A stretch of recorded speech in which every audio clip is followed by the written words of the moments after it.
अस्सलामुअलैकुम वरहमतुल्लाहि वबरकातुहू। नादरीन इकराम, उम्मीद करता हूँ कि आप तमाम ही हज़रात खैरियत से होंगे। नादरीन, जैसा कि आप तमाम को मालूम ही है कि पिछले दिनों हमारे देश का माहौल बहुत ही ज़्यादा ख़राब हो गया था।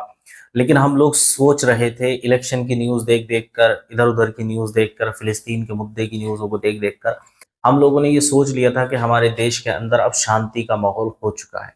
लेकिन अभी अभी फिर से खबर आ रही है कि फिर एक मस्जिद के अंदर तोड़फोड़ की गई, वहाँ पर सफ़ों को जला दिया गया और वहाँ कुरान अज़ीम के साथ भी बेहुरमती की गई है। जी हाँ, ये मामला त्रिपुरा का बताया जा रहा है। कहा यह जा रहा है कि रामलीला का चंदा न देने पर यह विवाद हुआ था, जो बढ़ते-बढ़ते इतना खतरनाक रूप इख्तियार कर लेगा, किसी ने सोचा भी नहीं था। क्या है वहाँ के हालात, आइए देखते हैं इस वीडियो के अंदर। त्रिपुरा में 2 दिन से दंगा भड़क रहा है। मसाजिद को आग लगाई जा रही है, कुरान की बेहुरमती की जा रही है, मुक़द्दस किताबों की बेहुरमती की जा रही है। मामला एक चंदे को लेकर के शुरू हुआ। कुछ लोगों से चंदा मांगा गया रामलीला के लिए। वो मुस्लिम परिवार था, उन्होंने चंदा देने से मना कर दिया, इनकार कर दिया। उसके बाद इन आतंकियों की भीड़ ने न सिर्फ मस्जिद बल्कि मुसलमानों के घरों पर हमला कर दिया और उसमें एक शख्स की गोली लगने से मौत हो गई है। पुलिस की गोली से एक शख्स की मौत बताई जा रही है। इस पूरे मामले को लेकर कहीं ना कहीं सवाल पुलिस प्रशासन के ऊपर भी खड़े हो रहे हैं कि समय रहते इस पर अंकुश क्यों नहीं लगाया गया, और उसके साथ ही इस पूरी घटना को लेकर लोगों ने तशवीश जताई है कि जल्द ही अगर इस पर अंकुश नहीं लगाया गया तो मामला बढ़ सकता है। लेकिन मुसलमानों के ऊपर लगातार इस तरह के हमले, इस तरह से मसाजिदों के ऊपर हमले पिछले दिनों में लगातार बढ़े हैं।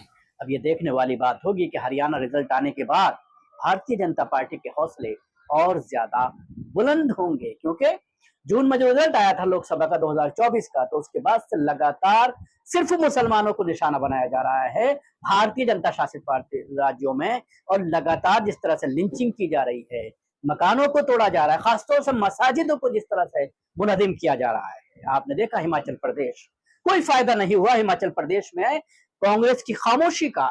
और हरियाणा में जो रिजल्ट सामने आया है उसमें आप ईवीएम को पोस्ट देते रहिए, लेकिन कहीं ना कहीं कांग्रेस की रणनीति, चाहे वो जम्मू कश्मीर की बात करें चाहे वो हरियाणा की बात करें, दोनों में ही कहीं ना कहीं रणनीति भी कारगर साबित हुई है।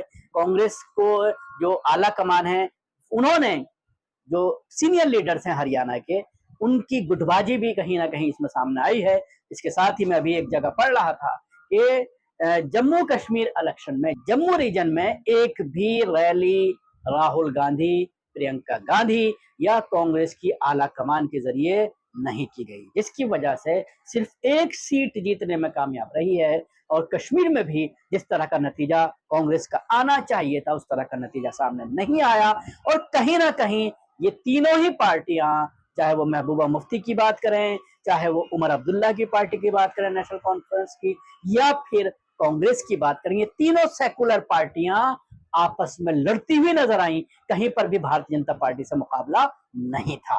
आप देख सकते हैं इस पूरे मामले पर एक बाइट सामने आई है असदुद्दीन ओवैसी, ऑल इंडिया मुस्लिम मजलिस इत्तेहादुल मुस्लिमीन के असदुद्दीन ओवैसी मजलिस के जो अध्यक्ष हैं, उनके जरिए त्रिपुरा मामले को लेकर के एक वीडियो जारी किया गया है, वो भी आप सुनिए। 3 दिन पहले त्रिपुरा कदमतला एक मुकाम है, वहाँ पर कई माइनॉरिटीज़ के दुकानों को जलाया गया, लूटा गया और एक मस्जिद को बुरी तरह डैमेज किया गया, जिसमें ना सिर्फ जानिमाज़ों को जलाया गया मॉब की तरफ से, बल्कि वहाँ कुरान करीम को भी जलाया गया। और एक टेंशन का माहौल है। दुर्गा पूजा के डोनेशन चंदा के लिए एक इंडियन क्लब नाम का एक ग्रुप है, जहाँ पर कोई उनको चंदा नहीं दिया तो पूरा एक मॉब जमा हो गया और उसके बाद से एक डेलिब्रेट मुस्लिम माइनॉरिटी के दुकानात को, उनके घर पर और मस्जिदों को टारगेट किया गया। मैं इसका कंडेम करता हूं और इसकी जिम्मेदारी वहां की सरकार पर आयद होती है कि उन्होंने इस तरह के लोगों को छूट दे रखी है कि जो उनको चंदा नहीं देगा वो कानून को अपने हाथ में लेकर मस्जिदों पर और मुस्लिम माइनॉरिटी के दुकानों पर, घरों पर हमला करते हैं। इसका नोटिस लेना चाहिए और पूरे जिम्मेदार खातियों को फौरन गिरफ्तार करने की जरूरत है वहाँ पर। रिपोर्ट हुआ है, हाँ, रिपोर्ट हुआ है और क्या हाल है? ये अभी तो खैर अभी उस दिन तो बहुत बड़ी गड़बड़ हुई, मस्जिद पे हमला हुआ। एक साहब अपनी फैमिली को लेकर हॉस्पिटल जा रहे थे, कोई इंडियन क्लब एक ग्रुप है जो उनको रोककर पैसे पूछा, वो नहीं दिए तो उन पे हमला किए। फिर उसके बाद दो तरफ लोग जमा हो गए, फिर मस्जिद पे अटैक हुआ, मस्जिद के अंदर सब हमला हुआ, बेहुरमती की गई मस्जिद की, दुकानों को नुकसान पहुंचाया गया। और ये सरासर नाकामी है वहाँ की सरकार की, बीजेपी की सरकार की। और एक डेलिबरेटली इस तरह से ये तमाम जहाँ जहाँ बीजेपी पावर में है, ये मुस्लिम माइनॉरिटीज़ की दुकानों को, मसाजिद को निशाना बनाया जा रहा है। तो सुना आपने ओवैसी साहब किस तरह से इस पूरे मामले पर अपनी जानकारी दे रहे थे और उन्होंने बताया कि एक छोटा सा मामला किस तरह से चिंगारी इख्तियार कर गया और मुसलमानों की प्रॉपर्टीज, मुसलमानों की मस्जिदों पर हमला किया गया। पुलिस को एक्शन लेना चाहिए, जो खाती हैं, जो कसूरवार हैं, उनको सजा मिलनी। तो देखा आपने इस वीडियो के अंदर किस तरह से त्रिपुरा का माहौल बिगाड़ने की लोगों ने कोशिश की थी। फिलहाल प्रशासन ने वहां पर कंट्रोल कर लिया है, लेकिन अब देखने वाली बात ये रह जाती है कि जो दोषी हैं उनके खिलाफ किस तरह की कार्रवाई वहां की पुलिस और प्रशासन करते हैं। अस्सलाम वालेकुम वरहमतुल्लाह।